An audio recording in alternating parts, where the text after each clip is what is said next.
Assalamualaikum warahmatullahi wabarakatuh. Beri kami motivasi dalam situasi pandemi ini. Suami tidak bisa bekerja, yang hanya kuli bangunan sana sini. Proyek ditutup dan kami tidak ada pemasukan sama sekali karena mengandalkan gaji harian. Jazakumullah khairan. Cobaan dari Allah Subhanahu wa taala. Ini cobaan. Dan bukan cuma Anda, tapi semua orang diuji. Lalu bagaimana cara kita melewati cobaan, teman-teman sekalian? Saya coba berikan beberapa kiat. Yang pertama, Anda yakin kulla yusibana illa ma kataballahu lana. Allah mengatakan dalam Al-Quran, ya, katakanlah kami tidak akan ditimpa kecuali dengan apa yang sudah Allah catatkan buat kami. Memang Allah takdirkan di detik ini, di waktu ini sedang ada cobaan seperti itu.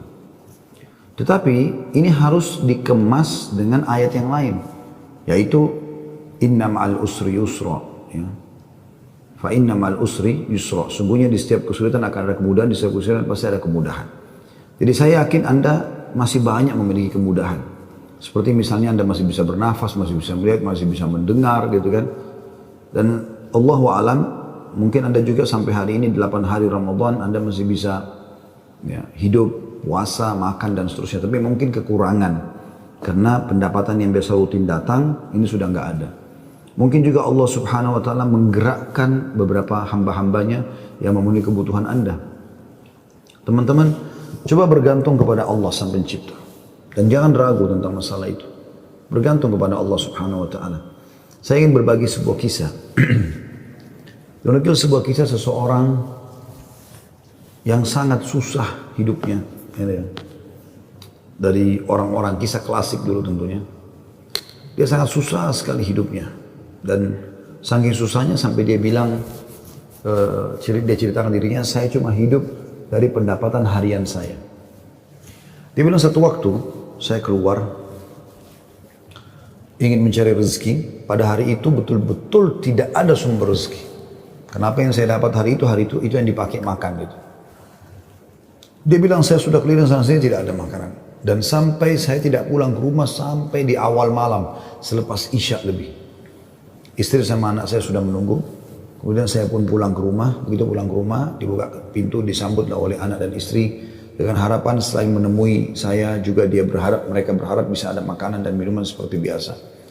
Tapi karena istri saya melihat di tangan saya tidak ada sama sekali bekal apa-apa, maka saya pun duduk, kemudian diberikan air putih, lalu dia bertanya, apa hari ini nggak ada bekal makanan? Lalu saya menjawab, sama sekali saya nggak temukan pekerjaan. Saya tidak tahu harus mencari di mana lagi. Lalu kata istrinya, lalu apakah kita harus tidur dalam kondisi kelaparan? Saya sama anak-anak betul-betul belum makan sama sekali dari pagi gitu. Maka kata dia, baik, saya istirahat sejenak, baru saya akan keluar cari rezeki lagi. Mudah-mudahan malam ini Allah berikan kepada kita. Kata istrinya, baiklah kalau gitu. Subhanallah, tanpa mengenal letih, laki-laki yang soleh ini dia keluar dari rumahnya. Dan waktu dia keluar, sudah masuk, kalau kita sekarang jam 12 malam. Zaman dulu, belum ada lampu kayak kita sekarang. Mungkin di jam 10 malam aja kalau kita sekarang itu sudah, zaman dulu orang sudah tidur semua. Gelap. Maka dia pun jalan, dia tidak tahu mau kemana sambil dia berdoa kepada Allah SWT, ya Allah, kemana langkah kakiku ini? Aku sendiri belum makan seharian, anak istriku juga belum makan. Berikanlah kami rezeki. Sambil berjalan, dia bilang mata saya tiba-tiba melihat sebuah masjid. Di sekitar rumahnya, tidak jauh dari rumahnya. Gelap, nggak ada lampu kan. Zaman dulu belum ada lampu, orang pakai sumbu, pakai minyak, dinyalakan, kemudian baru terang. Itu pun sangat kecil penerangannya sebagaimana kita tahu kalau pakai sumbu. Maka dia coba nyalakan api, menyala, kemudian dia wudhu, dia sholat. Dia tidak tahu harus buat apa lagi. Mulai ada sholat, habis sholat dia berdoa kepada Allah Subhanahu wa taala supaya dimudahkan, dikasih rezeki, dikasih segala macam dan dikeluarkan dari masalah kemiskinan ini. Setelah itu, subhanallah, terjadi pada malam itu, penguasa di wilayah itu, kalau kita bisa bahasakan rajanya, gelisah, nggak bisa tidur. Dan seperti orang ketakutan akan meninggal dunia. Hatinya terdorong untuk bersedekah. Maka dia mengambil beberapa kantong isinya emas, kan? Lalu dibawa sama dia, dan dia bilang, ya Allah, hatiku sangat gelisah, aku takut meninggal sementara aku masih belum memiliki bekal yang cukup bertemu denganmu. Maka izinkanlah hambamu ini bersedekah di jalanmu. Dia bawa berapa banyak karung yang dia bisa bawa, karung-karung kecil, bungkusan emas semuanya. Dia naik kuda dan dia mengatakan, ya Allah, dan aku minta petunjuk kepadamu. Aku tidak akan memegang tali kekangan kudaku ini, aku biarkan jalan. Raja tidak minta dikawal oleh siapapun. Tergerak hatinya begitu. Subhanallah, dia jalan. Jalan.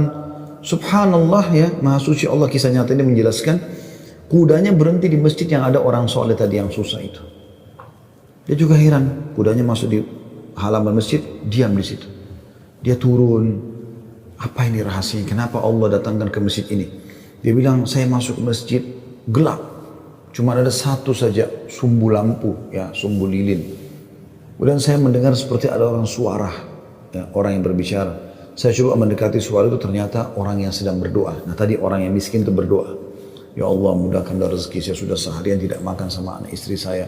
Berikan kami rezeki, saya tidak tahu harus kemana lagi. Saya mohon kepadamu. Dia merengek-rengek sama Allah.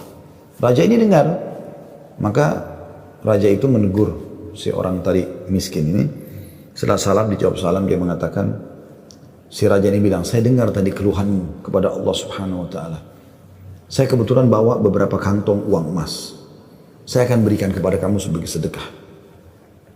Dan ketahuilah saya raja di wilayah ini. Saya tadi gelisah, ingin sekali keluar dan bersedekah, dan Allah tunjukkan saya ke masjid ini. Mungkin kaulah yang Allah maksudkan. Dia bilang, lalu saya akan berikan kepada kamu uang ini sebagai sedekah di jalan Allah Subhanahu wa ta'ala antara kita berdua, dan yang ketiganya Allah. Dan saya berharap apapun yang kau butuhkan, datanglah ke istanaku setiap saat. Saya yakin Allah yang menggerakkan saya bertemu dengan kamu. Subhanallah, orang miskin ini luar biasa kalau punya keimanan. Apa yang dia bilang? Wahai Tuhan, kalau seandainya saya pun masih punya kebutuhan selain apa yang Anda akan berikan kepada saya ini, maka saya tidak akan datang minta kepada Anda. Tapi saya akan minta kepada Allah yang telah mengirim Anda datang kepada saya.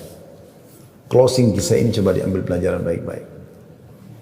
Ada kisah yang lain, ini dihadiri oleh Imam At-Tabari. Menukil kisah ini, pada saat itu Imam Tabari masih muda gitu. Ada seorang yang sangat tua di Mekah. Dia menaungi kurang lebih 8 orang wanita, cuma dia sendiri laki-laki. Seingat saya dalam kisah itu disebut ada 4 anaknya perempuan, ada istri dia bertelima, ada mertua dia 6, kemudian ada 2 saudari dia perempuan, 8. Ya. Sama dia 9 orang, dari 8 wanita. Semuanya miskin, hidup hanya dari hasil orang ini, dan orang ini sudah tua. Umurnya 60 tahun, hampir 70 tahun. Ringkas cerita teman-teman sekalian, At-Tabari menceritakan, karena dia bilang saya hadir dari awal kisah ini, maka saya coba ceritakan. Dia bilang ada seseorang yang tua, miskin. Saya melihat lalang di sekitar Masjidil Haram di Mekah ya, di musim haji. Dia coba mencari sesuap nasi gitu kan. Kata Imam Tabari, kemudian dia tidak temukan. Lalu dia pulang ke rumahnya. Imam Tabari tertarik untuk mengikuti orang ini sampai akhirnya tiba di rumahnya, dan dia lihat keadaannya orang ini susah, miskin sekali gitu. Yang jelas dia ditanya oleh istrinya, mirip dengan kisah tadi, apakah ada makanan buat kita hari ini? Kebetulan waktu itu awal Ramadan di Mekah. Mereka tadi sahur, tidak ada makanan, sekarang mau buka puasa juga nggak ada makanan. Maka dia bilang, saya sudah coba tadi keliling mencari makanan buat kita buka puasa, tapi nggak ada. Kemudian dia bilang, coba saya keluar lagi. Keluarlah orang tua ini, jalan jauh dari rumahnya. Apa kira-kira yang harus dia lakukan? Dia harus kerja kemana? Sambil bermunajat kepada Allah, ya Allah berikanlah rezeki. Sampai karena dia capek, dia duduk di sebuah pohon, dibawa sebuah pohon. Kemudian dia sengaja tangannya dia menyentuh tanah yang ada di situ. Kemudian dia menyentuh seperti satu barang keras gitu. Waktu dia lihat ternyata ada kotak di sebelah dia. Dia tidak perhatikan waktu pas mau duduk. Dan kotak ini biasa dipakai untuk ngisi emas gitu. Maka dibukalah sama dia kotak tersebut. Ternyata betul ada emas dalam. Banyak sekali. Kalau saya tidak salah waktu itu 1000 keping emas ya. Maka dia pun melihat, membuka, ini harta yang luar biasa. Di siang hari nggak ada orang, di bawah pohon, gitu kan. Dia lihat kiri kanan, nggak ada pemukiman masyarakat, di pinggiran sekali, gitu kan. Maka diambil sama dia, dibungkus dengan rapi pada saat itu dengan kainnya. Dan dia sempat berpikir, terlintas di benaknya, syaitan menggoda, gitu kan. Kau orang miskin, kalaupun kau tidak mau mengambil semua, ambillah minimal 1 batang emas atau 1 koin dinar emas, ya, yang kau bisa infakkan untuk buka puasa keluargamu. Tapi dia melawan sambil dia mengatakan, tidak bisa, ini bukan hak saya. Kalaupun ini luqata ini seperti harta yang harta yang ditemukan. Kan itu syaratnya harus teman-teman sekalian diiklankan selama setahun ya. Selama setahun Anda iklankan, kalau sudah setahun baru bisa mungkin jadi hak milik Anda. Ya. Yang jelas teman-teman sekalian, dia pulang ke rumahnya, lalu kemudian dia rencana tidak mau sampaikan kepada istrinya. Terus istrinya rupanya karena membuka pintu melihat ada di tangannya sesuatu, maka istrinya bilang, apa kau sudah bawa bekal buat kami? Kata dia, nggak ada. Lalu kemudian dia mengatakan, tapi apa itu? Di bawah bungkusan kainmu. Dia bilang, ini bukan urusan kamu. Dia bilang, saya minta atas nama Allah, jelaskan apa itu. Karena istrinya membawa nama Allah, maka dia mengatakan, ceritanya begini tadi. Istrinya, perempuan, miskin, dengar emas gitu kan. Perempuan kaya saja dengar emas mungkin tertarik, apalagi yang miskin yang susah gitu. Maka dia mengatakan, kalau gitu kita bisa gunakan, karena kita orang miskin dan itu harta yang kau temukan. Kata dia, tidak demi Allah.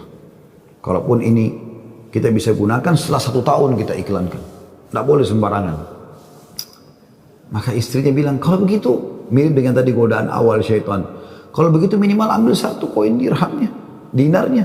Kita pakai buka puasa. Halal buat kita sekarang, kita ini miskin sekali, nggak bisa apa-apa. 8 orang kau harus naungin sekarang.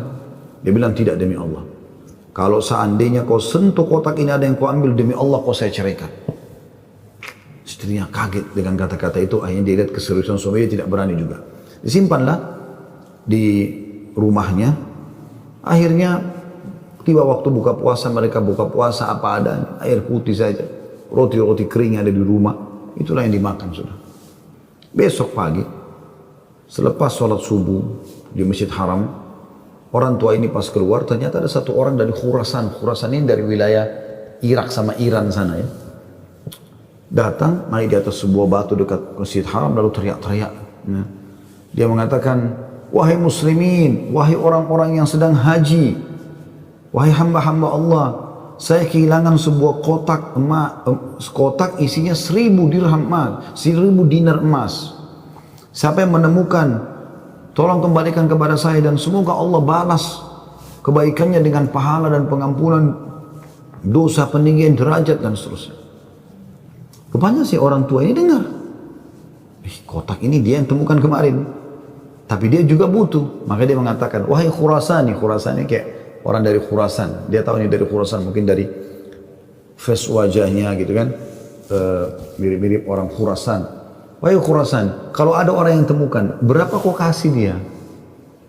Kemudian kata orang tersebut gitu kan, Khurasan itu, berapa kira-kira dia minta? Kata orang tua ini, minimal kau kasih dia setengahnya. Kata orang Khurasan, tidak bisa. Kalau begitu, kasihlah berapa yang kau mau, mungkin 1/10-nya, 10% maksudnya. Kata orang Khurasan, tidak bisa. Dia kembalikan karena Allah dan saya doakan supaya dapat pahala di sisi Allah. Dia miskin. Ini hari kedua Ramadan. Sahur sama buka puasa kemarin pas-pasan cuma dengan roti kering dengan air putih. Sudah tua, umurnya hampir 70 tahun. Mau kerja di mana? Di rumahnya sudah ada emas yang begitu banyak. Godaannya luar biasa. Ya. Ini teman-teman mohon maaf agak panjang saya sampaikan dan saya jawab pertanyaan ini karena saya melihat memang ini permasalahan yang dihadapin sekarang ya. Dan butuh jawaban secara keimanan. Apalagi tadi penanya tadi minta semacam motivasi apa yang bisa disampaikan. Jadi saya harus menyampaikan kisah ini. Mudah-mudahan teman-teman yang sedang menghadapi PHK, lagi susah kayak tadi ibu ini berkeluh kesah, suaminya hanya kuli bangunan, sekarang lagi berhenti dan segala macam. Insya Allah diberikan jalan keluar. Baik, kita kembali ke kisah tadi teman-teman sekalian. Maka orang ini pulang ke rumahnya lalu dia mengatakan, wahai istriku, aku sudah temukan pemilik emas ini. Kata istrinya, alhamdulillah kalau begitu. Bagaimana perkembangan? Tapi saya minta sama dia supaya dia bayar sesuatu. Terus negosiasi dia tanya mau berapa, saya bilang sekitar setengahnya, dia nolak, ya sepertiganya menolak, seperempatnya menolak, sampai saya terakhir tekankan sepersepuluhnya saja, dia juga nggak mau, dia hanya mau doakan saja.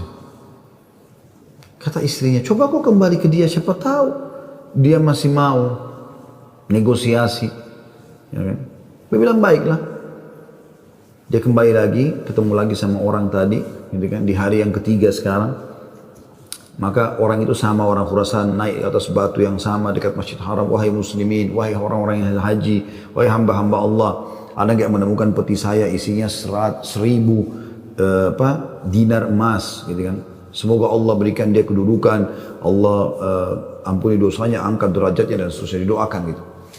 Datang lagi orang tadi mengatakan, wahai Khurasan, saya sudah bilang sama kau kemarin, berilah upah. Mungkin kalau kau tawarkan upah, orangnya mau mengembalikan penemunya.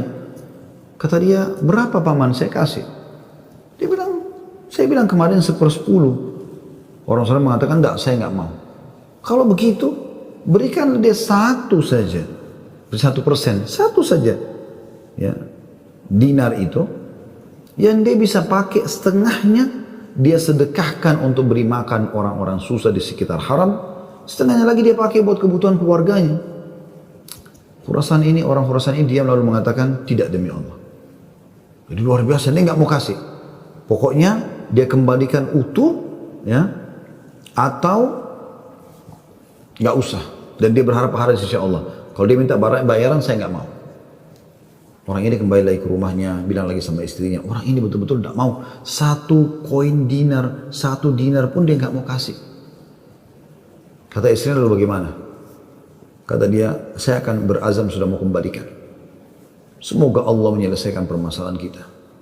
Kata Imam Tabari yang menceritakan kisah ini, dia betul-betul hadiri kisah ini. Dia tahu ini jalan ceritanya dan dia menceritakan. Lalu orang ini kembali lagi, ternyata di hari selanjutnya masih sama lagi kejadiannya. Terus kemudian kata orang tua ini, karena sudah 3 hari berturut-turut, dia mengatakan, wahai Khurasan, kau mau petimu? Saya tahu di mana petimu itu. Kata dia, ya baiklah, saya akan ikut. Ikutlah dia. Kata Imam Tabari, saya ikut ke rumahnya orang tua ini. Jalan.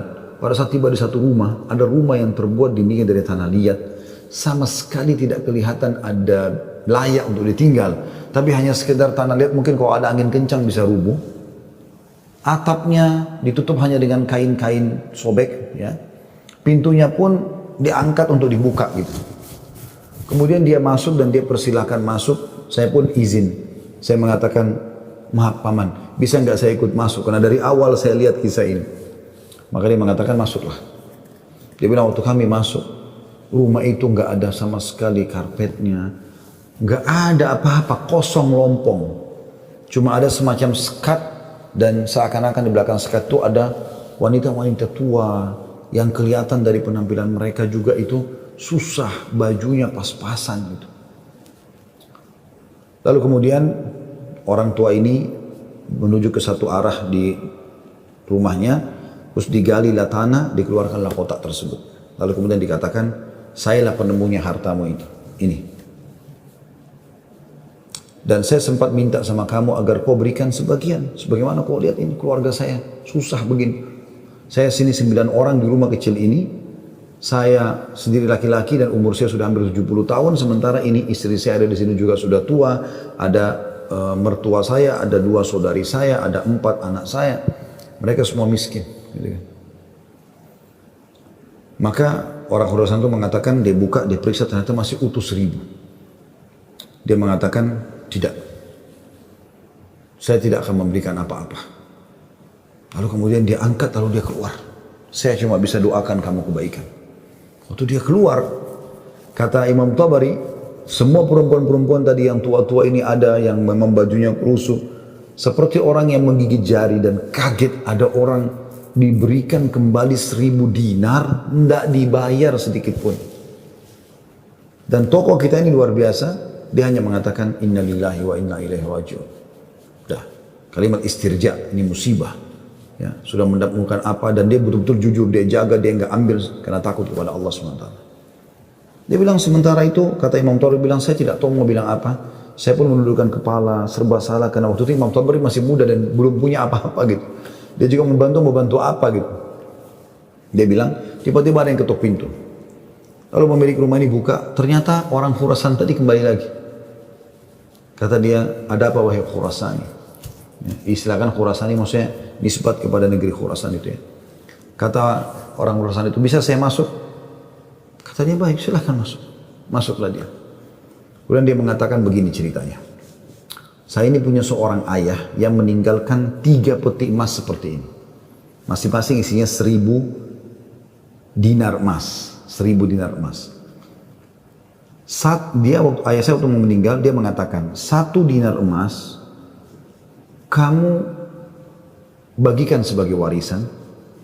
1 dinar emas, 1 kotak maksudnya, bukan 1 dinar ya, maksudnya 1 kotak. Berarti 1.000 dinar emas kau bagikan sebagai warisan. Itu sudah banyak sekali. 1 kotak 1.000 dinar emas lagi kamu gunakan untuk pergi haji kalau aku meninggal. Dan 1 kotak dinar emas lagi, sepertiga hartanya maksudnya, itu kau berikan kepada 1 orang yang sangat miskin dan susah. Saya ingin supaya mereka jadi baik kehidupannya. Maka dia bilang orang Husain ini, itulah sebabnya wahai paman, saya tidak mau memberikan Anda 1 dirham, 1 dinar pun. Karena ini amanah orang tua saya. Tapi demi Allah, setelah saya keluar dari sini, saya tadinya memang mau menguji, mau melihat apakah Anda betul-betul susah atau tidak. Ternyata sudah saya lihat tempat Anda dan saya keluar, Anda pun tidak marah, tidak apa. Maka saya melihat Anda orang yang paling layak untuk menerima. Maka ambillah ini semua sedekah atas nama ayahku. Kata Imam Tabari, tiba-tiba orang itu taruh, kemudian dia lari, pergi. Saya berusaha mengejarnya, ingin mengucapkan terima kasih bersama pemilik rumah, kami sudah tidak bisa melihatnya, dia sudah hilang orang itu. Kemudian saya pun dipanggil kembali oleh pemilik rumah, duduk, kemudian dibukalah pada saat itu kotak itu, lalu mulai dia panggil ke 8 wanita yang ada di rumahnya itu. Kata Imam Tabari, demi Allah dia mulai membagi kepada kami rata. Semua, satu-satu perempuan dikasih 1, dilempar. Dan diduduk seperti orang yang duduk bersila. Jadi kain baju itu ya habis itu biasanya kita tahu kalau kita bersila bisa ditaruh sesuatu ya, maka mulai dia melempar dinar-dinar emas itu satu persatu. Kata Imam Tabari, ke dia juga 1, lalu dilempar ke saya juga 1. Karena jumlah kami 10, karena kan tadi mereka 9 orang ini sama 8 orang wanita sama Imam Tabari itu 10, maka kami masing-masing mendapatkan ya 100 dinar, kan 1.000 kan, 100 dinar. Banyak sekali udah, gitu kan jumlahnya. Setelah selesai, lalu dia mengatakan kepada istrinya, wahai istriku, bukankah ini lebih baik setelah kita sabar sedikit, Allah menjadikan semua jadi milik kita, daripada kemarin kamu ambil 1 dinar tapi haram. Kemudian dia balik kepada saya, kata Imam Tabari, dan dia mengatakan, demi Allah, baju ini yang saya pakai, dia bilang, hanya ini baju yang utuh di rumah kami. Sebagaimana kau lihat baju-baju ini semua yang dipakai oleh keluargaku, tidak ada yang layak dipakai sholat. Jadi kalau waktu sholat tiba, saya sholat dulu, kemudian saya sembunyi di satu tempat, baju ini saya buka, dipakai oleh istri saya, dipakai sholat. Habis itu dibuka, dipakai sholat oleh mertua saya, dibuka, dipakai sholat oleh saudari saya, oleh anak saya. 1 baju. Kata Imam Tabari, saya berterima kasih padanya, kemudian saya pergi. Saya menemukan harta itu sangat berkah dalam hidup saya, dia bilang. Dan saya pada saat itu ingin berterima kasih, saya ingin membeli sesuatu yang bisa dipakai buka puasa, maksudnya datang ke tempatnya dia. Saya temukan ternyata perempuan-perempuan yang tadinya mereka bajunya kumuh, sudah berganti baju, mereka bawa makanan-makanan, mereka buka puasa dengan light. Kemudian saya pulang, dia bilang, kata Imam Tabari, beberapa tahun kemudian saya datang lagi ke Mekah, saya datang ke alamat yang sama, rumah itu sudah tidak ada, saya cari tahu ternyata orang tua ini sudah meninggal, dan saya temukan anak-anaknya yang perempuan 4 itu semua menikah dengan tokoh-tokoh masyarakat Mekah, orang-orang kaya, dan keluarga mereka menjadi orang yang mampu semuanya. Butuh kesabaran akhi dan ukhti. Yakinlah, Allah tidak akan membuat kita susah. Allah tidak ingin itu.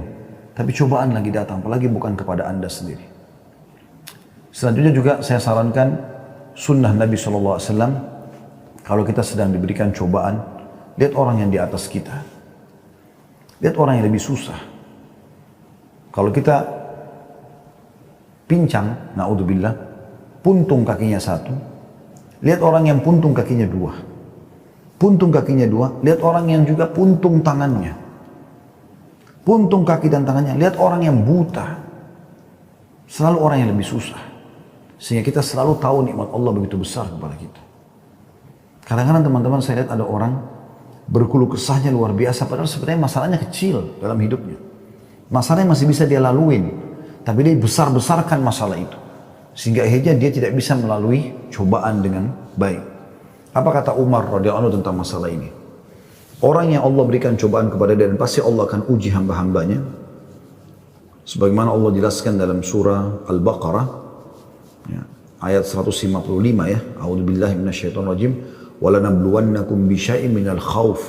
Kami pasti akan menguji kalian dengan sedikit takut. Minal khaufi wal ju', rasa lapar. Wa naqsi minal amwali wal anfusi wath thamarat, dan kekurangan jiwa. Yang orang kita cintai meninggal, harta juga kurang, hasil panen juga kurang, pekerjaan tidak ada, di PHK kayak sekarang masa pandemi. Wabasyirus sabirin, dan sampaikan berita-berita kepada orang-orang yang sabar. Siapa mereka ya Allah? 156-nya. Alladzina idza asabathum musibatun qalu inna lillahi wa inna ilaihi raji'un. Mereka yang kalau ditimpa musibah mereka mengatakan kami milik Allah, kami akan kembali kepada Allah. Lalu Allah bilang apa? Ulaika, mereka-mereka lah.